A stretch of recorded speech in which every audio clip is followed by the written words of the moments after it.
ګرانو کتونکو په حیات شهید ماډل های سکول کې موجود یم. یو لوی تاریخ لري. د هغه انسان په نوم باندې دغه سکول مختص دی کوم چې د پاکستان لومبني د ترهګرۍ ښکار شوي شهید وطن خیاط محمد خان شیرپو. دغه نوم ته وده ورکول، دغه نوم ژوندی ساتل، چونکې دغه کارنامې د حد نه زیاتې دي. خو بیا پلرحمان صاحب په دې کې یو ډېر مهم رول ولوبو چې دا بنیاد یې کلونه ساله مخکې ایښودلی دی. آفتاب خان چې کله وزیر اعلی هغه هم دې سکول ته راغلی دی. په دې شیرپو کې د کتابونو دکان دا هم دې خاندان دې بنیاد ایښودلی او د دې لرې پرتو سیمو نه به خلک راتلل او د دوی د دکان نه به کتابونه او کاپۍ اخیستې. ننني پروګرام کې هلته غواړي ډېره نوکا ډېر سکولونو والا به پروګرام ګوري، ډېر خلک به دا پروګرام ګوري. ما سره د سکول ایم ډي پلرحمان صاحب هم شاته ولاړ دی. د هغوی کور ودانه زمونږ خور شاهین سلطانه چې یو سماجي کارکونه ده، یو سوشل اکټیویسټه ده، یو سیاسي ورکره ده او ډسټرکټ ممبره پاتې شوې ده. نن د هغوی بچي هم د هغې سره خوا کې ولاړ دي.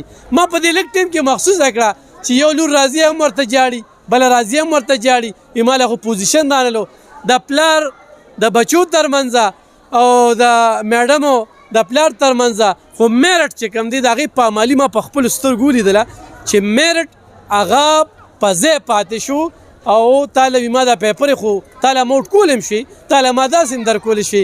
نو دا مانور چې کومه ده د دې سره به زه خبرې کومه خو دغه ګوډی دا اوس هم جاړي، دا اوس هم جاړي. دا درته صرف غریغه نیچرلی ښه دا ډېر نیچرلی انداز د تا شهید سکول خیمه دې وخت کې د 500 نه زیات تعداد دی. غټه خبره څه ده چې زه خو د هر ځای کې چې تقریب وي نو زه ویمه چې زما ماشومان یتیمان هغه ځایه شهید ماډل سکول ته خو هر څومره لیږم پکې دي. دې سره سره شهزاد صاحب، خیرا سکول، محمدن خدای شهید نوم پکې اخلم چې دې کې زما په وجه باندې زه خط ولیږم دا ماشوم والا، د دې ماشوم پیس، د دې ماشوم کاپي، د دې ماشوم بیک. نو پلرحمان صاحب باندې خو زه دونه نه خو په خور باندې چې کومه ده په هغې باندې ډېر مخ وینم نو به ته وایم بس د دې تل وار څه چې کې بس د دې خرچه کوه. نو دا غوړې دا حقیقتي خبره ته کوم چې په شهید ماډل سکول کې ډېر یتیمان چې کوم دي هغه ارمان هم پوره شو او په یو ښه دغه کې بل اعلی کوالیفاید استادان دي. پلرحمان صاحب تقریر کړی دی هغه تقریر به بیا اورئ خو صرف مې د خاندان متعارف کو او د میډم بچي خو ورسره دا مې ورته ښودله چې دا ګوډی جاړي او دې سره لږ تپوس کوو. ګوډی نوم دې څه دی؟ فریال. ته فریال ته ولې جاړې؟ ما محنت ډېر کړو زما پوزیشن رانه سویم پوزیشن دې راغی 6. څو نمبر دی؟ نو څو نمبر دې اخیستی؟ کم یې پکې څو دي؟ لکه څو نمبر دی پوزیشن نه کمې دي؟ 20. ښه ته اوس مور ته څه وایې؟ ما پوزیشن رانه ښه پوزیشن رانه که نه بچي دا خو ستاسو سکول دی لکه دا وینې چې دلته میرټ شته که تا سره پکې میرټ تا سره پکې درغلي شوې ده میرټ شته تا چې اوس دا ځان ته رالنډه کړه که لکه دې څه وایه. نو اصل کې ما بچو باندې خو د مور پلار نظر نو ما کتل چې زما د 2 بچو ډېر زیات کار به کور کې او دا 2 چې کوم دي نو دوی به هم کو کار خو لکه هغه شانتې پکې سیریس نو ما وی چې دا 2 کسان خو به خامخا پوزیشن اخلي. خو اوس راته وایي چې ما خو ډېر زیات ښه پیپرې کړی وې دواړو وې خو لکه پوزیشن هم رانغی نو ما ورته چې بچي مونږ خو لکه ناجایزه نه شوه کولی که نه چې نورو وړو هغه حق هم تاسو له درکړو. نو بل ځل کوشش وکړئ چې تاسو لکه د دې نه زیات کار وکړئ چې پوزیشن راشي او دې سره لکه خو لکه د خپل مور پلار پته ده چې هغې لکه داسې ناجایزه کار نه کوي د مخکې نه ورته پلار ویلي دي چې ما نه به دا ډیمانډ نه کوئ چې لکه زه د بل حق تاسو له درکوم. نو لکه تعلیم سره سره موږ د دوی داسې تربیت کوو چې را روان وخت کې دوی هم هغه د پلار په نقش قدم باندې رواني که نه.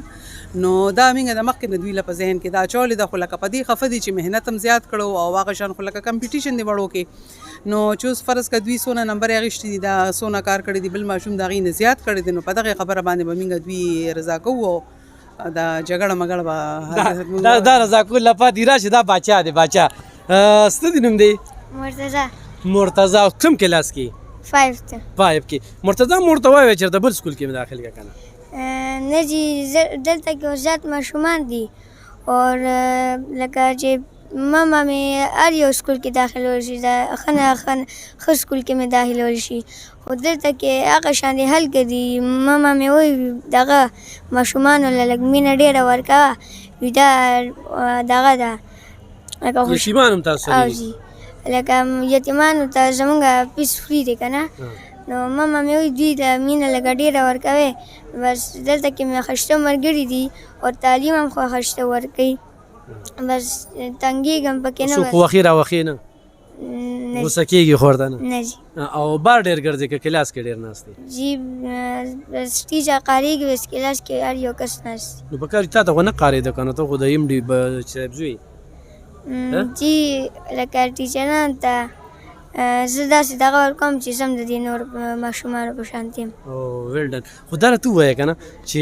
پوزیشن ولې نه هلې جی بس دې ځله مې محنت ډېر نه کړ زما نه زیات محنت د نورو وړو کړی بس ځکه زما پوزیشن رانغی زمانه د نورو وړو زیات کړو نو ځکه مې پوزیشن نه خپله غلطي مني خو بل ځل به چې کوم دی دا کوي او دې ګوډی چې کوم دی خدمت کړو ګوډی خیر دی د دې خورا شه نږدې شه دا دې کړو که نه نو دا اوس هم جاړي لکه محنت دغه شي خو دا چې دې نه به نور لږ خو بل ځل به دې نه ښي ښه ما نور څه به په دې موقع باندې خور دې هم جاړي زه چې دې بس نور څه ووایم تاسو ته زه دا میسج ورکول غواړم چې دې سکول کې چې دې لکه مطلب تعلیم ورکول سه اسلامي تعلیم هم ورکېږي زه الحمدلله د ایم ډي د دې سکول ایم ډي لور یم هغوی لکه غوښتلي شو چې دې بل سکول کې لکه کولی شم د خپل ټیچرز نه سیټسفیکشن د هغوی ته پته را چې لکه دوی لکه مطلب دا ټیچر چې د سم ټیچنګ کولی شي او هغه خپل سکول نه ته مطمئن یې زه ته مطمئن یم نو زه خو ته مطمئن یم او بس پوزیشن چېرته هلې که نه او چې پوزیشن مې اخیسته بس دا ځل نورو ماشومانو ته څه میسج ورکوې لکه چې دې سکول کې داسې ته څه ښه وینې که نه چې راشي او دلته داخله والي دلته کې چې دي ماشومانو ته دلته کې چې کوم ټیچرز چې دي هغه ویل کوالیفاید ټول ټیچرز دي تعلیم دلته کې سم ورکړل کېږي چې کوم یتیمان هغوی سره هیلپ کېږي مطلب